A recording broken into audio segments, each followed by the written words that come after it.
Hey, welcome back, Bush Kids. We're here for our next lecture in AP US History. Today, the exciting topic is 4.11, an age of reform.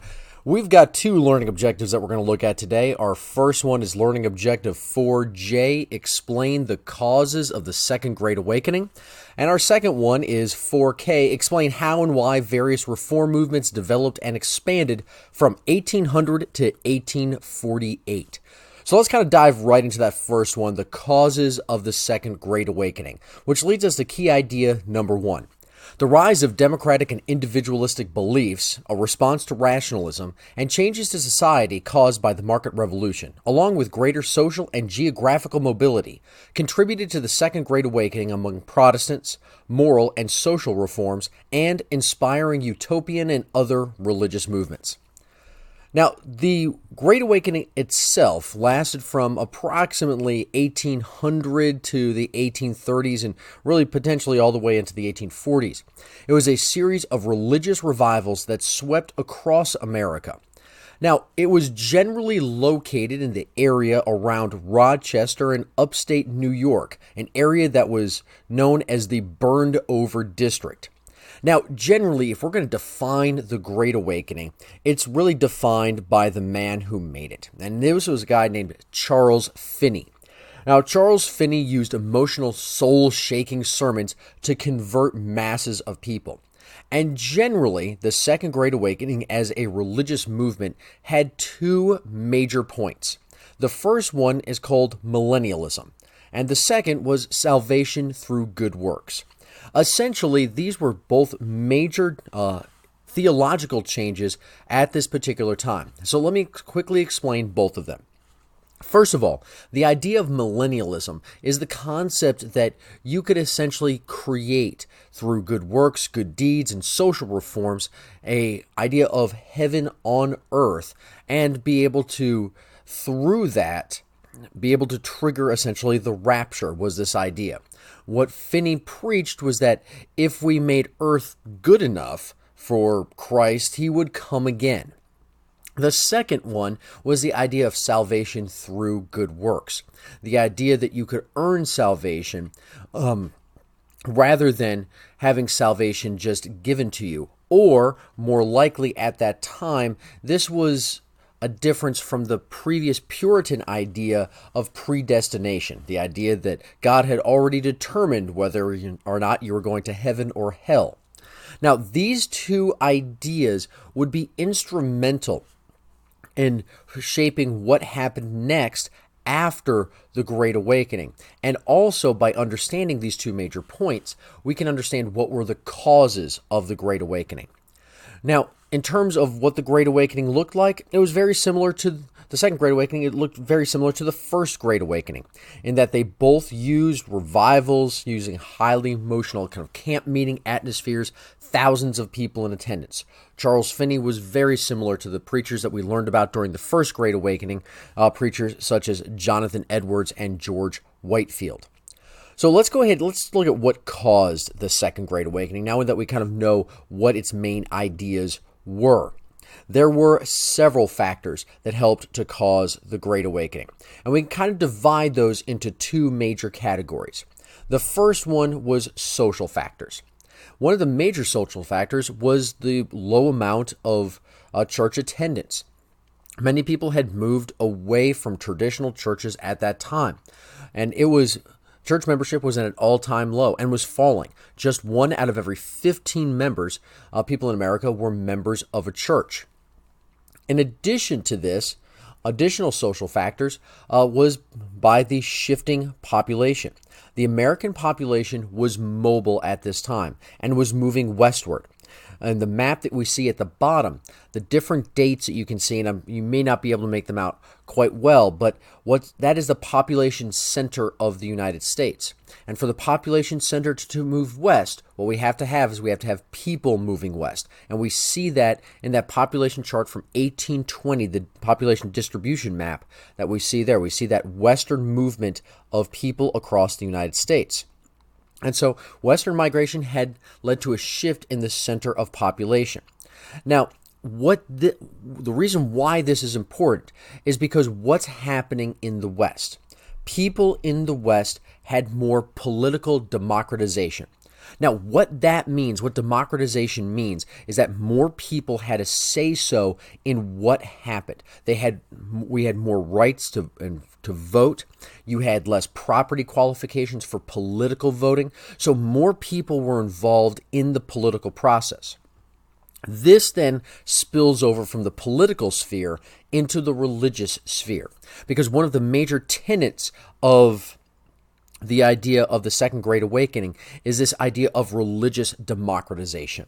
And so the Second Great Awakening preaches things such as, salvation through good works, this idea that you have some sense of control over your own salvation. They're also going to get women involved in being able to preach and being more involved in the church than what had happened before. And so what we see is there is this direct connection with political democratization and religious democratization that's preached through the Second Great Awakening, and political democratization doesn't happen unless you have westward expansion. Now, in addition to these social factors, all right, you also, a cause of the Great Awakening is going to be the market revolution. Now, the market revolution really starts to kind of shake up society in many ways, and it is when society is shooken up and it's changed, and you see people trying oftentimes reach out for religious change as well. So, for instance, the market revolution, as we've already talked about, is going to bring in new immigrant groups. And many people were concerned about these immigrant groups. Typically, whenever we have new waves of immigrants coming into our country, one of the things that we see this reaction to these immigrants. And it's usually, oftentimes, a negative reaction.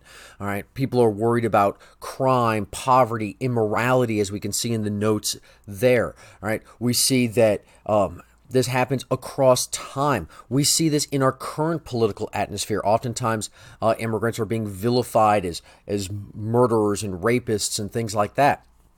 And this is something that is true across time. At this particular time, we have German and Irish immigrants, and they were seen as bringing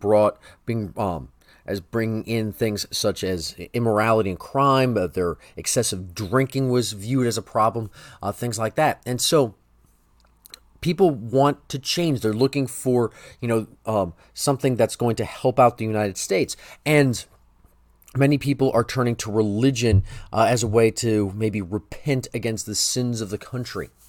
In addition to this, the market revolution is also going to bring in new opportunities for social mobility through the factory system. Now, how does that relate to the Great Awakening? Well, people are looking for ways to improve their lives. People are looking for ways to have more control over their lives. And the Second Great Awakening gives people that control. One of the big ideas is these ideas of millennialism and salvation through good works. And so if you can control your future in the factory and your workplace, you can also control your future after this life. Now, the Second Great Awakening happens. Charles Finney goes around preaching, and we've got lots of results of the Second Great Awakening. So number one is people go back to church. By 1850, 1 in 6 Americans were a member of the church. And that's a huge, huge improvement over what it had been before. So the Second Great Awakening is good and works in that sense. In addition to this, we're also going to see a lot of new church denominations are going to increase. You see Methodists and Baptists, although they existed before the Second Great Awakening, they become major denominations as a result of that Second Great Awakening. In addition to this, we also have new sects of Christianity which are born. For instance, Joseph Smith creates the Mormon Church, and although they have many issues locally, they're started in New York, they're kicked out, they go to Missouri, then to Illinois, and eventually make their way to Salt Lake City. They are tied into this concept of religious revivals during this time period of the Second Great Awakening. Now, many reformers at this time, though, were also tired of trying to change society. And the Second Great Awakening is going to influence people, especially through this idea of millennialism, to try and create their own ideal communities outside of the corrupt community that made up America at the time. And these ideal communities are oftentimes known as utopian communities.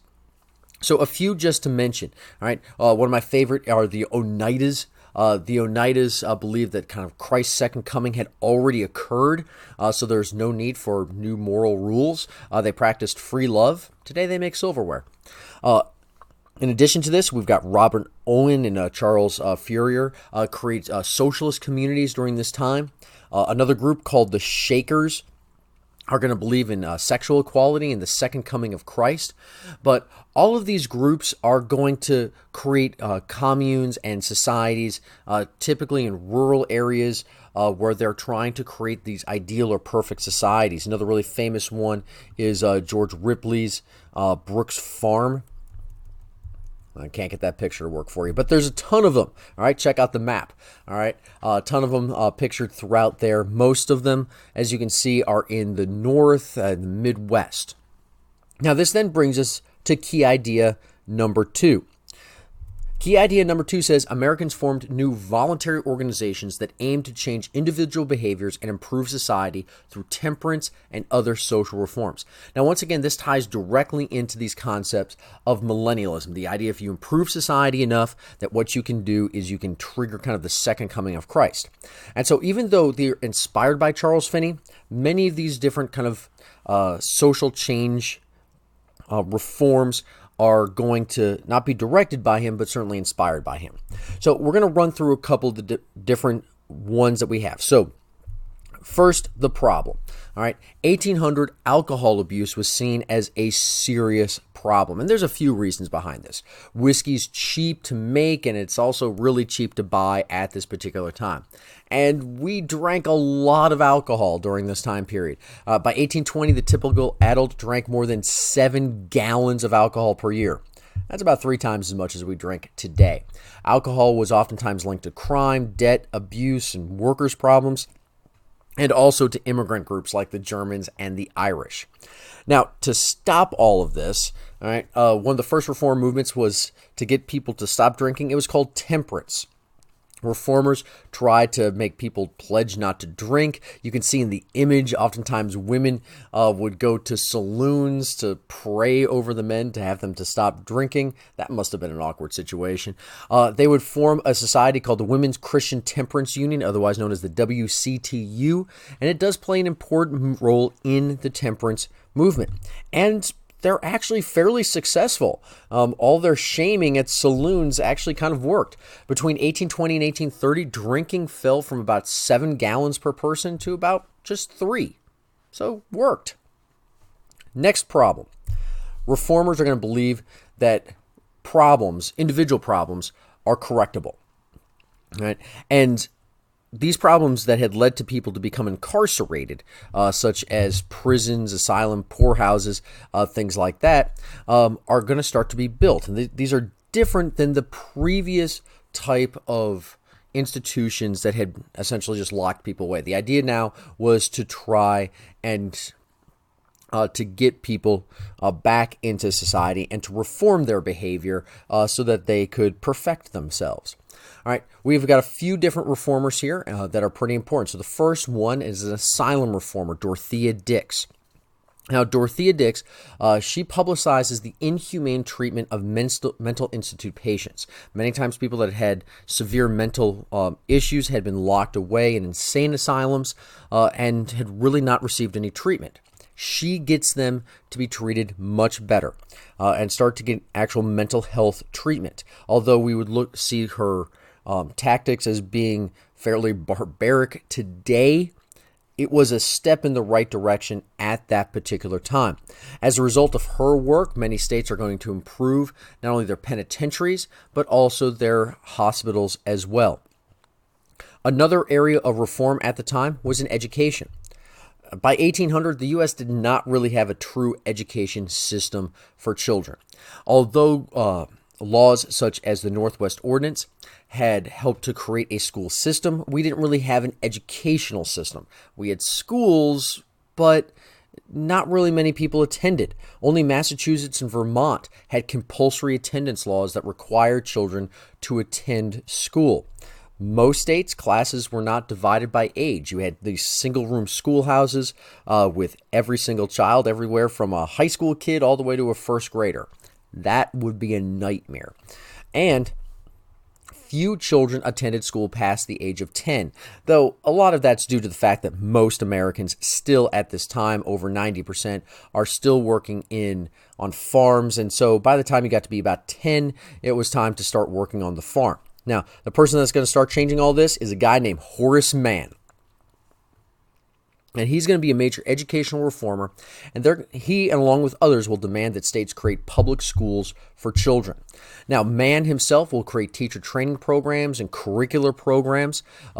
We see there's the passage of things such as the MacGuffin readers and the McDuffy electric readers were more commonly used to educate children. If you look at the picture closely, you see reading texts that are very similar to some of the reading texts that we have today.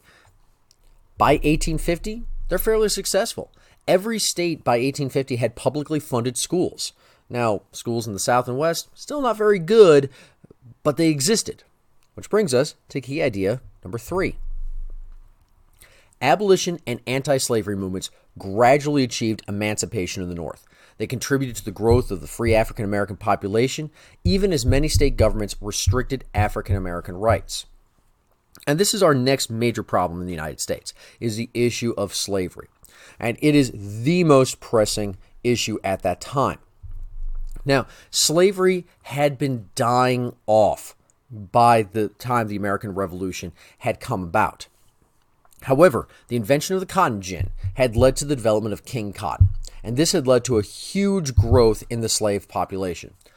Now, at the same time, Northerners really started to begin to see slavery as immoral, and they saw it as antithetical or very different, exactly against the ideals of the American Constitution and the Declaration of Independence.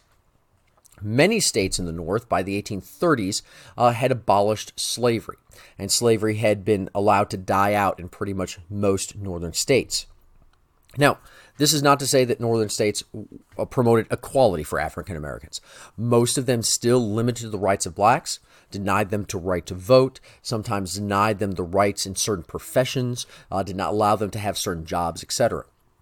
And many in the North also looked to remove blacks altogether from the country. There was a very strong movement, especially in the early 1800s, not only to try and really end slavery, but to try and just remove black people entirely. Now, one of the organizations that tried to attempt to do this was an organization called the American Colonization Society, and it attempted to assist free blacks to immigrate back to Africa. It was started by a guy named James Monroe, who was the president, who had just finished becoming the president. And the American Colonization Society assisted in immigrating nearly 13,000 Americans back to Liberia. Which brings us to key idea number 4 and 5. Number 4 says anti-slavery movements increased in the North. And defenders of slavery based their arguments on racial doctrines, the view that slavery was a positive social good, and the belief that slavery and states' rights were protected by the Constitution. Now, by the 1830s, abolitionism, the desire to emancipate all slaves, grew radical during this time period. Abolition grew more popular in the North, but in the South was seen as a threat to the quote-unquote Southern way of life. And there are several people here that become really important. So we're going to roll through some of these major important anti-slavery activists. The first one that we have to know is this guy right here. His name's William Lloyd Garrison. He's by far the most famous and the most influential abolitionist. Now, he's really famous and important because of two things he does. Number one, he's the publisher of The Liberator, which was an important newspaper at that time. It was an anti-slavery newspaper, and so what this allows him to do is this allows him to spread his ideas to lots of people. The second thing is he is the founder of an organization called the American Anti-Slavery Society, which is an important early anti-slavery and abolitionist organization. He calls for the immediate end of slavery. He burns the Constitution, even argues for Northern secession as well. The next person is probably someone you've heard about before, Frederick Douglass. He was a former slave, an abolitionist, a writer. At some point, hopefully you get to read some parts of his His book, Narrative of the Life of Frederick Douglass, he calls slavery as a wicked sin violating liberty. He helps runaway slaves. He publishes his own newspaper called the North Star. It's not quite as widespread as the Liberator. He advises President Lincoln, gives many, many speeches, and become incredibly famous to this day. Another set of abolitionists that were also very important during this time were the Grimke Sisters. There's some pretty ladies right there. Now, they were both Southern women. They were from South Carolina, which makes it kind of interesting, right? They had grown up in a household that owned slavery, but they come to see slavery as morally wrong. They become really the first women to speak to audiences about anti-slavery, which was seen as kind of unladylike at the time. They were also threatened with jail if they ever returned to the South. But we get kind of three interesting perspectives with those three, with Garrison as a white Northerner, Frederick Douglass as a former slave, and the Grimke Sisters as Southern white women, all speaking out about slavery. Now, on the other hand, we had many defenders of slavery, including this guy, John C. Calhoun. He looks crazy. What he said was that slavery was a positive good. He was also a staunch defender of states' rights. Remember, he's the guy with the nullification crisis with South Carolina, and really only a state government should decide if slavery should exist. He talked about how it was a Southern way of life and that states should defy any anti-slavery laws. Agreeing with him was George Fitzhugh. Now, he was a Southern aristocrat. He supported slavery, essentially called slaves as inferior, and he made the argument that slavery was better than what was happening in the North with factory workers. He said that his argument was that slaves not only were better off in America than in Africa, but that slaves on plantations were better off because they were taken care of in old age, whereas Northern factory workers were simply let go and fired when they could no longer work.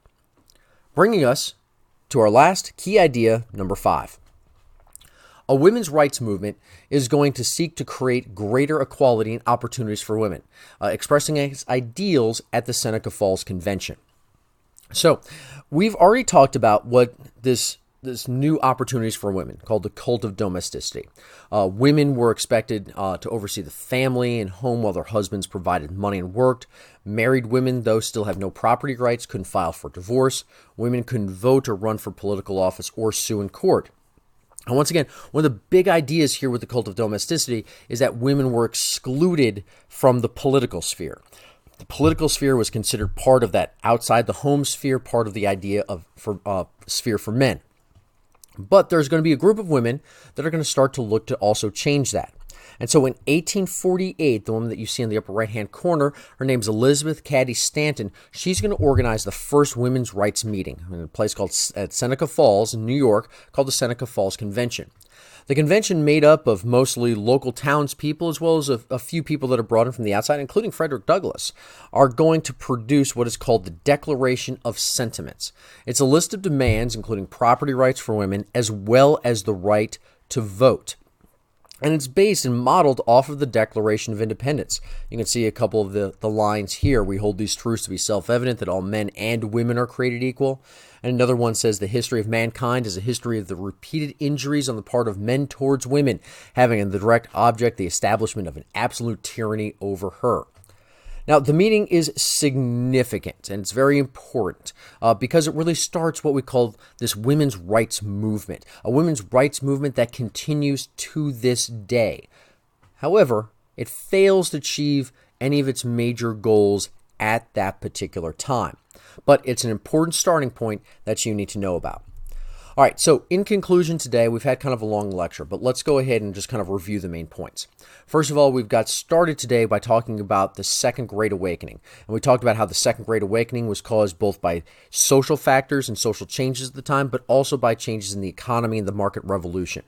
What this led to is not only new denominations, new religions, but utopian communities, but also two major ideas. The idea that you can improve society and through good works you could achieve salvation. And because people were inspired to improve society, they wanted to end alcohol abuse through temperance. They wanted to improve prison and asylums. They wanted to increase educational opportunities. And some people even wanted to start to end slavery.